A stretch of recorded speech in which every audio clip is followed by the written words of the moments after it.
اعوذ باللہ من الشیطان الرجیم بسم اللہ الرحمن الرحیم الحمد للہ الذی دل علی وجوب وجودہ افتقار الممکنات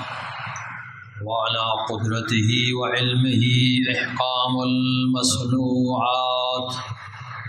المتعالی عن مشابہۃ الجسمانیات المنزہ بجلالہ عن مناسبۃ الناقصات نحمدہ حمدا یملأ اقطار الارض والسماوات والصلاة والسلام علی نبیہ صاحب الآیات والبینات سیدنا و مولانا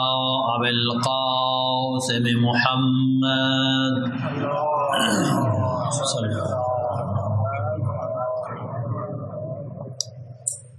وعلى آلہ الہادین من الشبہ والزلات الذین اذهب اللہ عنہم الرجس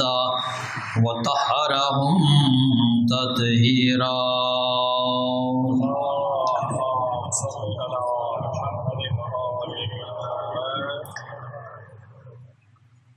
اما بعد فقد قال رسول اللہ صلی اللہ علیہ وآلہ وسلم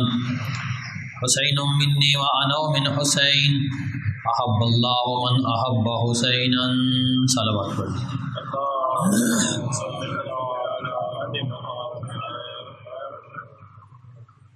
سب سے پہلے دعا ہے بارگاہ رب العزت سے کہ وہ تمام مومنین کی عبادات و اطاعت کو اپنی بارگاہ میں منظور و مقبول فرمائے. پروردگار عالم کہ محمد و آل محمد امام زمان کا جلد از جلد ظہور فرما.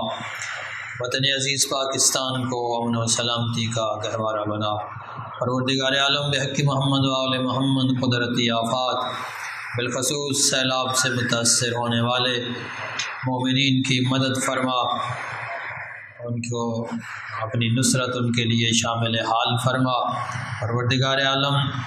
بحق محمد و آل محمد ہم سب کو باہمی اتفاق و اتحاد عطا فرما. صلوات.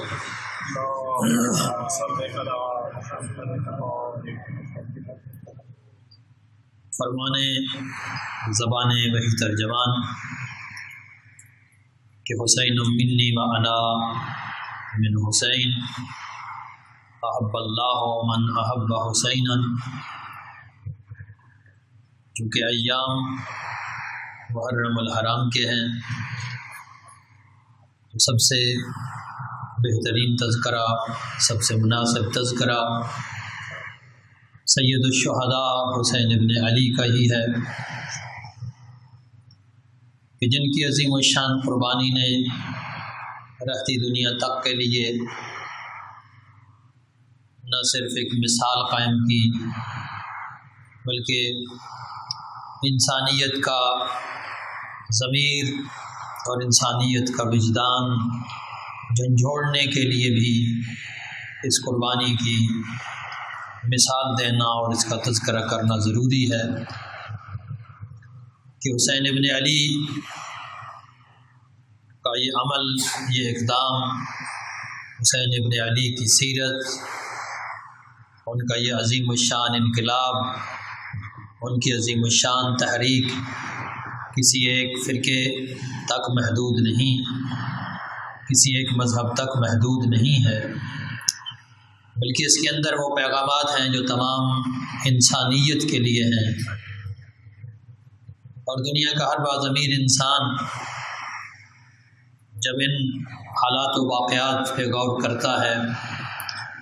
تو بلا شبہ وہ اپنے وجدان میں یہ پکار اٹھتا ہے کہ یقیناً یہ وہ ہستی ہے کہ جس ہستی کی پیروی ہر انسان کو زیبا ہے، ہر انسان کے لیے یہ قابل پیروی ہے. کیونکہ جب ایک ایسی فضا ہو، جبر کی فضا ہو، تو اس فضا کے خلاف قدم اٹھانا، آواز اٹھانا اور بولنا یہ آسان نہیں ہوتا. اور جب طاقت کو نام نہاد مذہب کی سرپرستی بھی میسر آ جائے اور نام نہاد مبینہ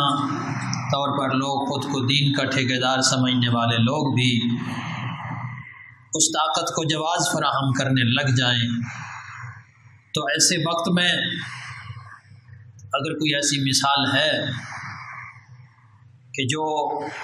اس طاقت کا مقابلہ کرنے والوں کو حوصلہ دیتی ہے تو وہ یقیناً حسین ابن علی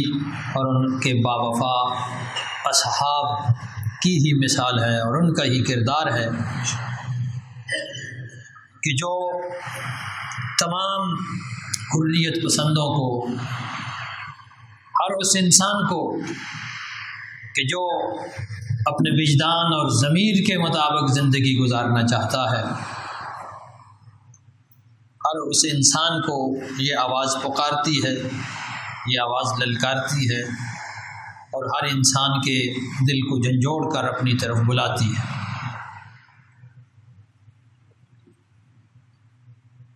تو یہ فرمان جو پیش کیا ہے کہ حسین منی و انا من حسین، جب ہم یہ جان لیتے ہیں اور یہ مان لیتے ہیں کہ حسین ابن علی کا یہ پیغام عالمگیر پیغام ہے، انسانیت کا پیغام ہے، کسی ایک فرقے تک نہیں ہے، کسی ایک مسلک تک محدود نہیں ہے، کسی ایک مذہب تک محدود نہیں ہے، اور پھر ادھر سے ہم یہ پیغام سنتے ہیں سرور کائنات کا کہ حسین مجھ سے ہے اور میں حسین سے ہوں، تو اس سے یہ سمجھ لینا چاہیے کہ وہ پیغام انسانیت یقیناً وہی پیغام ہے جو پیغمبر اسلام لے کر آئے ہیں۔ یہ پیغام انسانیت وہی ہے کہ جس کے وارث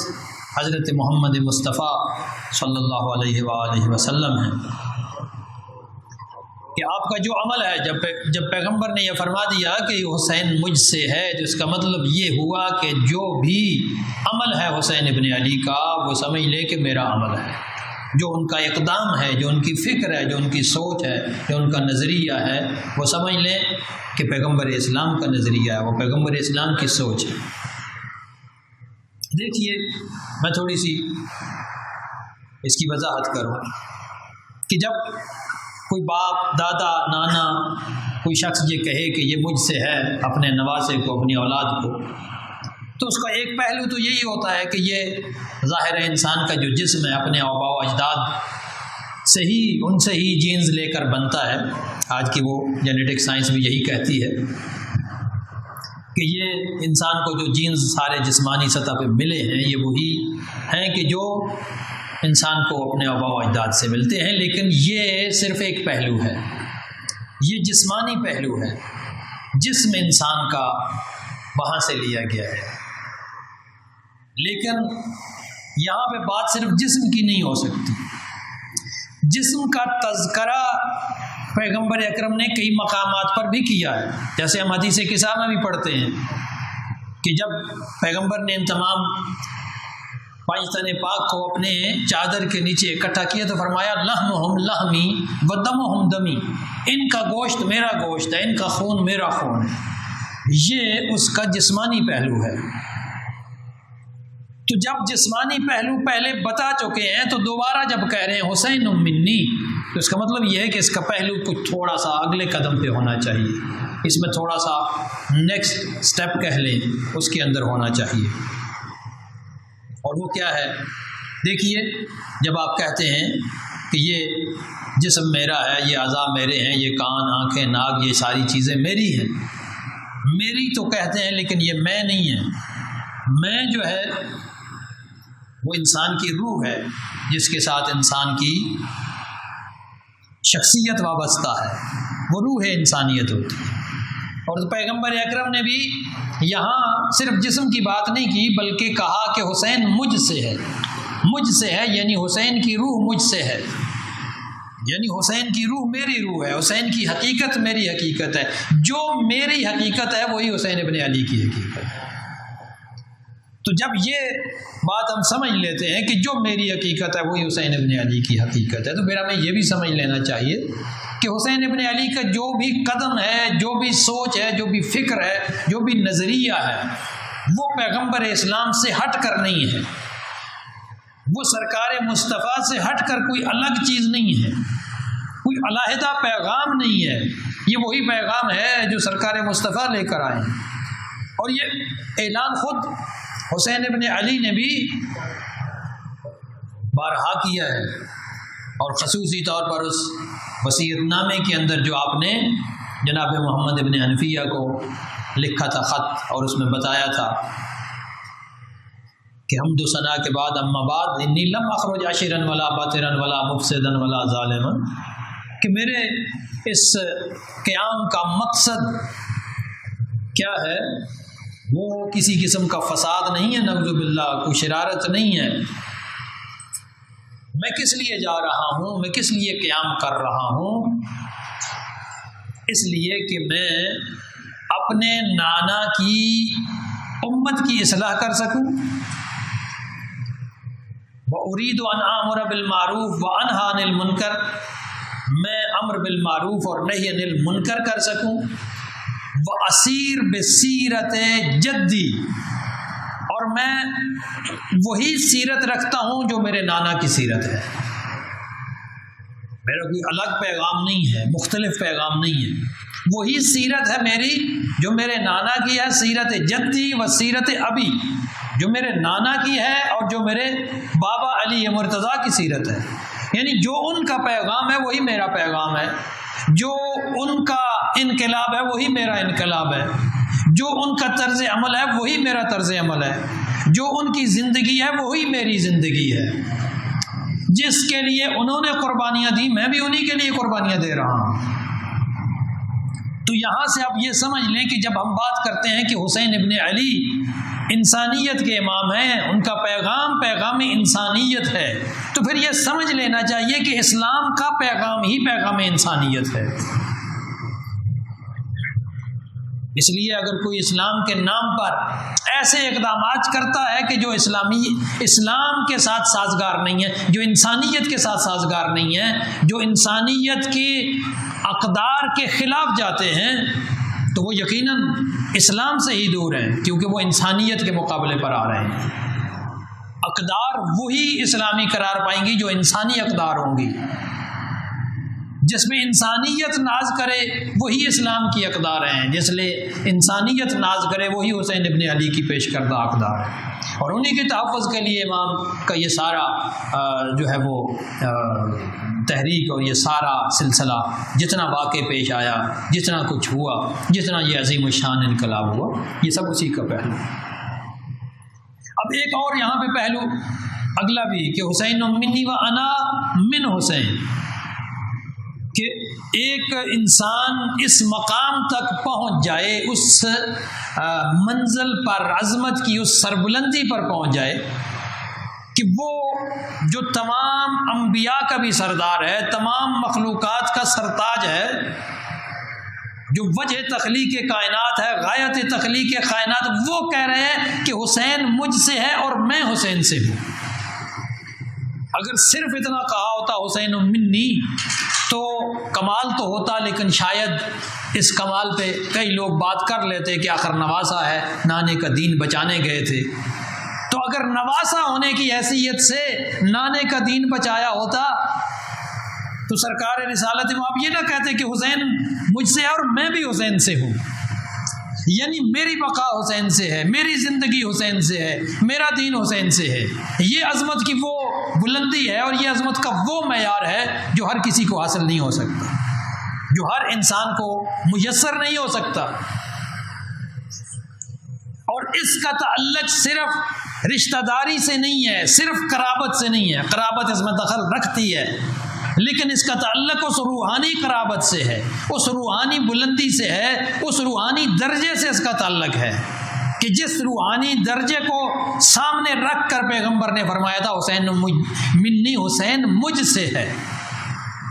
یعنی صرف جسم و جسمانیات کی بات نہیں ہے کہ صرف حسین کا جسم مجھ سے ہے، وہ الگ اپنی جگہ اہمیت رکھتا ہے، لیکن یہاں فرمایا کہ حسین کی روح مجھ سے ہے اور میری روح حسین سے ہے، یعنی میری بقا حسین سے ہے اور حسین کی بقا مجھ سے ہے، میری زندگی حسین سے ہے اور حسین کی زندگی مجھ سے ہے، میری روح حسین سے ہے، حسین کی روح مجھ سے ہے۔ یہ یہ تمام تر اس روحانی حقیقت کو بتایا جا رہا ہے کہ جو روحانی حقیقت حضرت محمد مصطفیٰ کی ہے، جو مقام ان کا ہے کہ اگر وہ اول ما خلق اللہ النور ہی ہیں تو پھر حسین ابن علی اسی نور کا حصہ ہے۔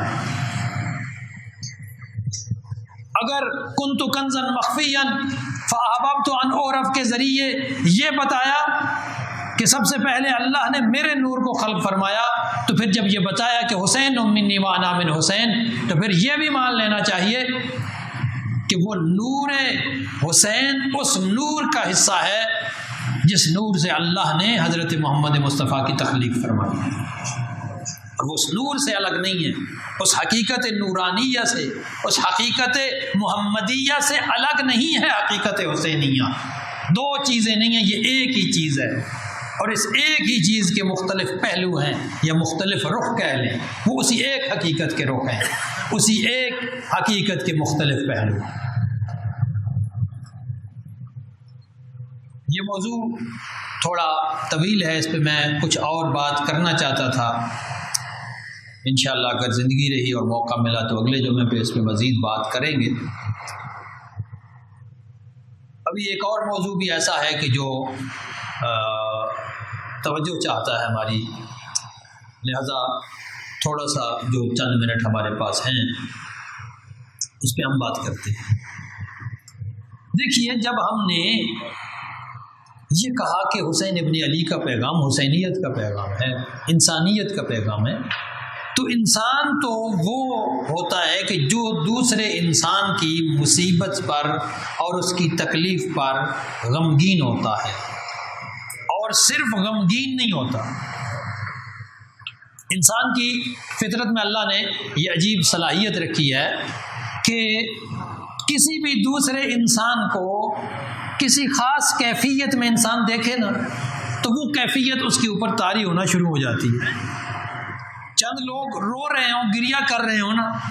تو انسان کا دل خود بخود بھر آتا ہے، دکھی ہو جاتا ہے، گریہ کی کیفیت بن جاتی ہے۔ کچھ لوگ خوش ہوں، ہنس رہے ہوں، تو انسان کے اوپر کیا ہو جاتا ہے، یہی کیفیت طاری ہونا شروع ہو جاتی ہے دوسروں کو دیکھ کر۔ یہ کاپی کرنے کی جو صلاحیت ہے، یہ انسان کی اس کیا ہے، اس فطرت کا حصہ ہے کہ یہاں اس چیز کو ہم دیکھ کر، ایک دوسرے کو دیکھ کر یہ چیز فوراً جو ہے وہ متاثر ہوتے ہیں۔ یہ جو کیا ہے ادب اور لٹریچر اور اس کے ساتھ ساتھ یہ جو آج کل ڈرامہ اور فلم کا آرٹ ہے، اس کے اندر جو چیز موجود ہے یہی چیز رکھی گئی ہے۔ آپ دیکھیں کہ اس میں جب کوئی کیفیت ایسی دکھائی جائے جس میں غمگین کیفیت ہو تو سارے دیکھنے والے غمگین اور غمزدہ ہو جاتے ہیں، اور اگر کچھ اس میں خوشی کا پہلو ہو تو دیکھنے والے بھی یقیناً اس سے کیا ہے وہ متاثر ہوتے ہیں، ان کے اوپر یہ کیفیت طاری ہو جاتی ہے۔ اچھا، یہ وہ مرحلہ ہے، جذبات کا مرحلہ ہے، عاطفے کا مرحلہ ہے جو ہر انسان کے اندر فطری طور پر موجود ہے، کہ دوسرے کے غم سے متاثر ہونا، اس کی تکلیف سے متاثر ہونا، اور اس کی تکلیف کو اپنی تکلیف سمجھنا۔ اور حقیقت میں دیکھا جائے تو شاید یہ مرحلہ حیوانوں میں بھی موجود ہے کسی حد تک۔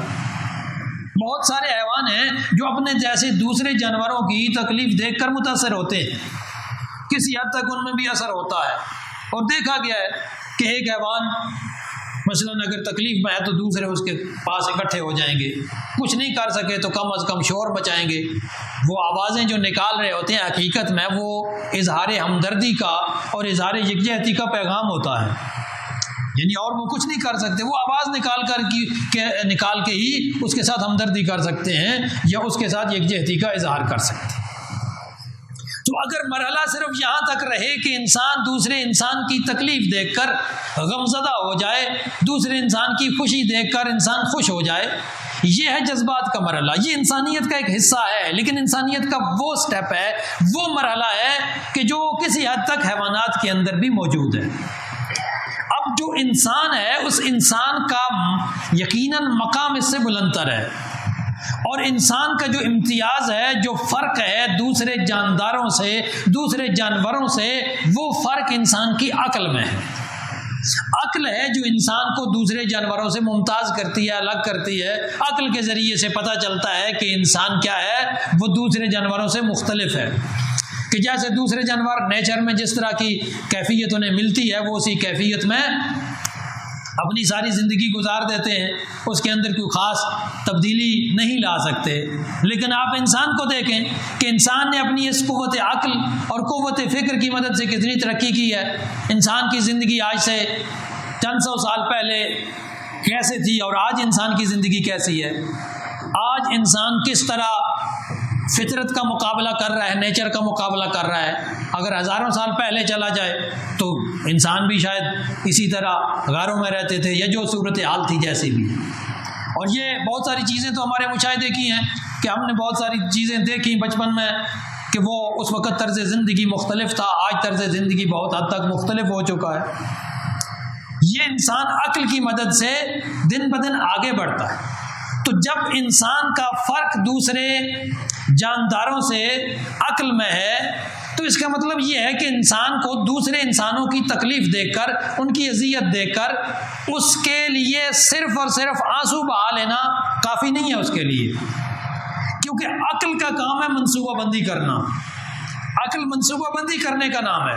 عقل مختلف چیزوں کو جوڑ کر ایک نتیجہ لینے کا نام ہوتا ہے۔ جیسے وہ مختلف معلومات کو جوڑ کر ایک نئی چیز حاصل کرتا ہے، جو چیز مجہول ہوتی ہے، جو اسے معلوم نہیں ہوتی، وہ معلوم ہو جاتی ہے۔ یہ عقل کی کیفیت ہے۔ تو اسی طرح دنیا کی اس زندگی میں بھی انسان کی خاصیت یہ ہے، عقل کی خاصیت یہ ہے کہ وہ ایک منصوبہ بندی کے تحت اس کے لیے کوئی عملی اقدام کرتا ہے۔ تو لہذا اگر انسان دوسرے انسانوں کی تکلیف دیکھ کر صرف متاثر ہوتا ہے تو یہ ایک اچھا اشارہ ہے، یہ اس بات کی علامت ہے کہ انسان کی انسانیت زندہ ہے، اس کے اندر وہ احساس زندہ ہے، اس کے اندر وہ جذبہ زندہ ہے۔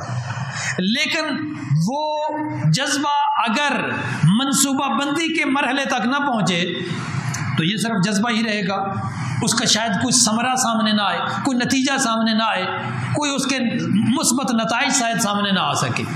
مثبت نتائج تب سامنے آتے ہیں کہ جب اس کے لیے باقاعدہ ایک منصوبہ بندی کی جائے، اور اسی منصوبہ بندی کے تحت انسان نے ریاست کو ایجاد کیا ہے، اسٹیٹ کو ایجاد کیا ہے۔ جو اسٹیٹ کا فلسفہ وجودی ہے وہ یہی ہے کہ وہ انسانوں کی سماجی زندگی کے لیے، معاشی زندگی کے لیے، سیاسی زندگی کے لیے کیا کرے، منصوبہ بندی کرے۔ اور اس منصوبہ بندی کا ایک اہم جو حصہ ہے، ایک اہم جز ہے، وہ منصوبہ بندی کا جز یہ ہے کہ انسان ظاہر فطرت میں رہتا ہے، نیچر کے اندر ہی انسان رہتا ہے نا، خلا میں تو نہیں رہتا۔ تو جب اس نیچر کے اندر رہ رہا ہے، فطرت کے اندر رہ رہا ہے، تو اس فطرت کے مختلف حالات اور مختلف جو آفات ہیں ان کا مقابلہ کرنے کے لیے بھی اس کے اندر کوئی نہ کوئی کیا ہے وہ ہونی چاہیے، منصوبہ بندی ہونی چاہیے۔ جو ریاستیں اس چیز کو سمجھ لیتی ہیں وہ پھر اپنے شہریوں کے لیے ایسے حالات فراہم کرتی ہیں، اس طرح کی منصوبہ بندی کرتی ہیں، ایسی سہولیات فراہم کرتی ہیں کہ پھر قدرتی آفات کے نتیجے میں نقصان ہوتا تو ہے لیکن کم سے کم ہوتا ہے۔ لیکن بدقسمتی سے ہم پچھلے 75 سالوں سے جس قسم کی اسٹیٹ کے اندر رہ رہے ہیں، اس اسٹیٹ نے شہریوں کے لیے کوئی ایسا انتظام نہیں کیا، اس اسٹیٹ نے کوئی ایسا کام نہیں کیا کہ جس کے ذریعے سے جو انسان معاشرے کے اندر رہ رہے ہیں ان کی سماجی زندگی بہتر ہو سکے، ان کی معاشی زندگی بہتر ہو سکے۔ حالانکہ جو پاکستان کا آئین ہے، جو پاکستان کا قانون ہے، صلوات پڑھ لیں،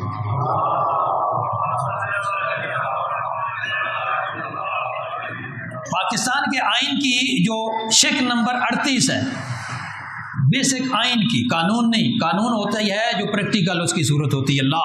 ایک لا ہے، ایک کانسٹیٹیوشن ہے، جو بنیادی ڈھانچہ ہوتا ہے دستورات کا۔ اس کی آرٹیکل نمبر 38 میں یہ بتایا گیا ہے کہ یہ ریاست کی ذمہ داری ہے کہ وہ ہر شہری کے لیے مناسب روزگار فراہم کرے، اس کی زندگی کے رہنے سہنے کے مناسب طریقے فراہم کرے تاکہ وہ بہتر زندگی گزار سکے۔ یہ اس آئین کا حصہ ہے، لیکن اس کے باوجود ریاست اس چیز سے غافل ہے۔ جو بڑے افسران ہوتے ہیں ان کے لیے ہر طرح کا پروٹوکول ہوتا ہے، سہولیات موجود ہوتی ہیں ان کے لیے، لیکن عوام بیچارے کچے گھروں میں رہ رہے ہوتے ہیں۔ اب جب سیلاب آتا ہے، زلزلہ، طوفان، اس طرح کی جو قدرتی آفات آتی ہیں تو اس کا سب سے زیادہ جو نشانہ بنتا ہے وہ یہی مظلوم طبقہ اور محروم طبقہ بنتا ہے کہ جن کی ذمہ داری تو ریاست کے اوپر تھی لیکن ریاست نے وہ یہ ذمہ داری ادا نہیں کی۔ میں یہ ساری بات اس لیے عرض کر رہا ہوں کہ پہلے تو ہمیں یہ سمجھ لینا چاہیے کہ قدرتی آفات کا مقابلہ اصل میں اسٹیٹ کی ذمہ داری ہے، ریاست کی ذمہ داری ہے، لیکن جب ریاست اپنا فریضہ ادا نہ کرے اور منصوبہ بندی صحیح طریقے سے نہ کر پائے، جیسا کہ ہمارے ملک کا حال ہے کہ پچھلے 75 سالوں میں ایسا نظام نہیں بن سکا۔ یہ ملک ایسا ملک ہے کہ جہاں ہر سال بارشیں ہوتی ہیں، مونسون کی بارشیں یہاں ایک معمول کا حصہ ہیں، اور ہر تیسرے چوتھے سال یہاں سیلاب بھی معمول کا حصہ بن چکے ہیں۔ جب سے ہم نے ہوش سنبھالا ہے دیکھ رہے ہیں کہ اس ملک میں سیلاب آ رہے ہیں، لیکن اس سیلاب سے مقابلے کی کوئی منصوبہ بندی نہیں ہوئی۔ جو عقلی سطح پہ منصوبہ بندی ہونی چاہیے وہ کوئی منصوبہ بندی ریاستی سطح پہ نہیں ہو رہی۔ لیکن جب ریاست اپنے فرض سے غافل ہو تو کیا ہمیں بھی غافل ہو جانا چاہیے؟ یقیناً انسانیت کا تقاضا یہ ہے کہ اگر کوئی انسان تکلیف میں ہے، کوئی مصیبت میں ہے، تو پھر ہمیں اس کی مصیبت میں جا کر مدد کرنی چاہیے تاکہ اس کی مصیبت کا اور نہیں تو کم از کم احساس ہی کم ہو سکے۔ جتنا جس کی ہمت یا طاقت ہو سکتی ہے، جتنا کوئی کر سکتا ہے اتنا کرنا چاہیے۔ اگر کوئی الفاظ کی مدد سے کر سکتا ہے تو کم از کم لفظوں میں ہی ڈھارس دے دے۔ ایک غمزدہ انسان کو اگر کوئی جا کے لفظوں میں بھی ڈھارس دے دے، تسلی دے دے، تو اس کے لیے بڑا حوصلہ بن جاتا ہے۔ لیکن بات صرف لفظوں تک محدود نہیں رہنی چاہیے، اس کے لیے عملی اقدام ہونا چاہیے، اور عملی اقدام کے لیے ضروری ہے کہ جو ان لوگوں کی ضروریات ہیں، جیسے ان لوگوں کے کیا ہے وہ بیشتر اموال جو ہیں وہ سیلاب کی نظر ہو گئے ہیں، گھر تباہ ہو چکے ہیں، گاؤں کے گاؤں تباہ ہو چکے ہیں، پورے شہر جو ہے وہ تباہ ہو رہے ہیں۔ شہروں کے اندر بھی جو ہے وہ صورتحال آپ لوگ سوشل میڈیا کے ذریعے دیکھتے رہے ہوں گے کہ کیا کیا صورتحال ہے۔ بچے جو ہے وہ پانی کے اندر جو ہے سیلابی پانی کے اندر بہے جا رہے ہیں، جانور اسی طرح بہے جا رہے ہیں، عجیب طرح کی تباہی جو ہے نا وہ صورتحال ہے۔ اور شاید میں نے اپنی زندگی میں پہلی دفعہ یہ دیکھا، سیلاب پہلے بھی اس ملک میں آتے تھے لیکن پہلے ہوتا یہ تھا کہ جب ایسی کیفیت بنتی تھی فوراً ریاست کچھ نہ کچھ کرنا شروع ہو جاتی تھی، اور اس دفعہ عجیب بے حسی کا عالم ہے کہ ریاست بالکل خاموش ہے۔ ایک خبر پرسوں میں نے پڑھی تھی کہ وزیر اعظم صاحب کہیں پہ گئے ہیں اور انہوں نے اعلان کیا جی ہم ہر متاثر شخص کو 25,000 دیں گے۔ مجھے بتائیے کہ جس کے پورے گھر سیلاب کی نظر ہو گئے ہوں، جس کا مال مویشی تباہ ہو گیا ہو، جس کی زمینیں سیلاب کی نظر ہو چکی ہوں، 25,000 اس کے لیے کیا چیز ہے؟ یہ تو اونٹ کے منہ میں زیرہ والی بات ہوئی نا۔ تمہارا یہ تو ریاست کا نوحہ ہے جو ہم وقتاً فوقتاً پڑھتے رہتے ہیں، لیکن ہماری اپنی بھی کچھ ذمہ داریاں ہیں، اور انہی ذمہ داریوں کا احساس کر کے ہم کچھ دوستوں نے احباب نے مل کر علماء کرام مومنین کے باہمی مشورے سے ایک کیمپ کا انعقاد کیا گیا ہے۔ اسی نماز جمعہ سے پہلے ہم نے اس کا آغاز کر دیا ہے۔ کچھ مومنین نے اس میں اپنا کار خیر میں حصہ ڈال بھی دیا ہے۔ اب باقی فریضہ آپ لوگوں کا یہ ہے کہ آپ اس میں اپنا حصہ ڈالیں، اس کار خیر میں جتنا بھی ہو سکے۔ یہ نہ سمجھیں کہ یہ کم ہے۔ وہ جیسے مشہور واقعہ ہے نا کہ جب حضرت ابراہیم کو اس نار نمرود میں پھینکا گیا تو وہ غالباً واقعہ اس مینڈک کا یا مجھے اب سے یاد نہیں، یہ کسی چڑیا کا واقعہ ہے کہ وہ منہ میں پانی لے کر، ابابیل کا کہ منہ میں پانی لے کر جا رہی تھی، تو اس سے پوچھا گیا کہ تمہارے اس پانی سے آگ تو نہیں بجھے گی؟ تو اس نے کہا کہ آگ مجھے پتا ہے آگ تو نہیں بجھے گی، لیکن میں اپنے حصے کا کام تو کر رہی ہوں، کم از کم جو میرا فرض ہے وہ میں نے ادا کر دیا ہے۔ کم از کم میں ابراہیم کو جلانے والوں میں نہیں بلکہ بچانے والوں میں شمار ہوں گی۔ تو یہی کام ہمارا بھی ہونا چاہیے کہ بے شک معمولی ذرہ ہو۔ آج کی میں اپیل کروں گا کہ جو آج کی نماز جمعہ کی کلیکشن ہے وہ ساری ان سیلاب زدگان کے لیے ہونی چاہیے، اور آپ بڑھ چڑھ کے مدد کریں، صرف ابھی نہیں بلکہ یہ کیمپ انشاءاللہ ہم یہاں پہ رکھیں گے، کم از کم 1 ہفتہ یہاں پہ کیمپ قائم رہے گا، اور آپ سب اس میں تعاون کریں، دوسرے آپ تک بھی اس کی خبر پہنچائیں، جو لوگ اس میں حصہ ڈال سکتے ہیں، تاکہ ہم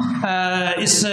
امداد کو زیادہ سے زیادہ چکوال کے مومنین کی طرف سے اس علاقے کے مومنین کو یہ پیغام پہنچا سکیں کہ آپ تنہا نہیں ہیں، ہم آپ کے ساتھ ہیں۔ والسلام علیکم۔